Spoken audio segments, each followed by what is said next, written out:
Some treasures sing without a sound, a key, small and worn, tucked inside a silent music box. When she found it, she thought it was a stranger's lost secret, a puzzle to solve, but first impressions lie. This is the story of a young musician, a key that held a melody, and a bond that waited years to be heard. Nora was a pianist, her music brighter than her prospects.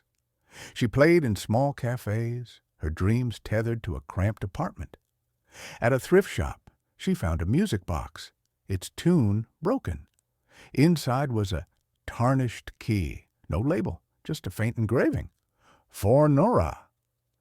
She assumed it was a mistake, perhaps a clue to a collector's lost treasure, and decided to find its owner. In her favorite cafe, Nora studied the key. Its shape suggested it fit something old, a lockbox, maybe a piano. She imagined a wealthy recluse who'd misplaced their heirloom. She asked around, showing the key to shopkeepers and musicians. A friend pointed her to a community center where old records might hold clues. Nora felt a thrill, as if the key was her ticket to something bigger. At the community center, Nora sifted through dusty ledgers. The key's engraving matched a donation record from years ago, linked to a man named Victor. She pictured a retired collector, perhaps the music box's original owner.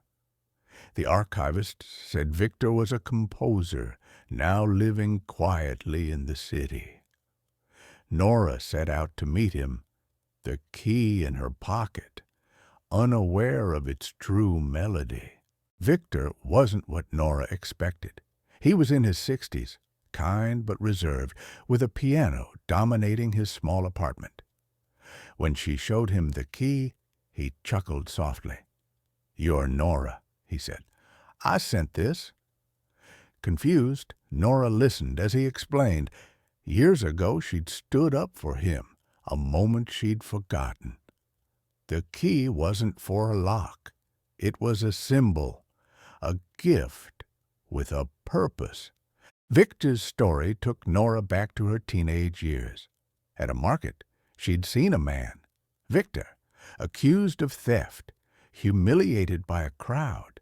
Young Nora, bold and fearless, spoke up, convincing others he was innocent.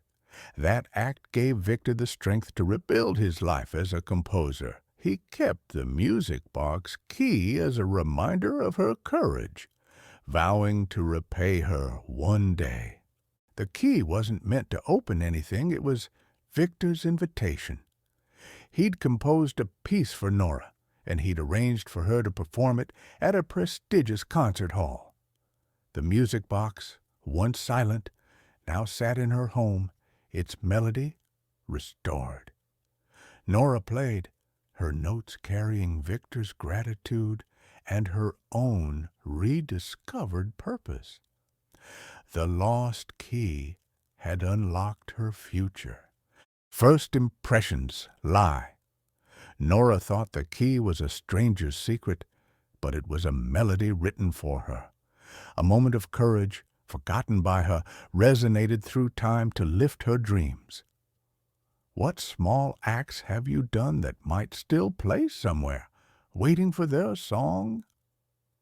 Subscribe to First Impressions Lie to hear the truths hidden in plain sight.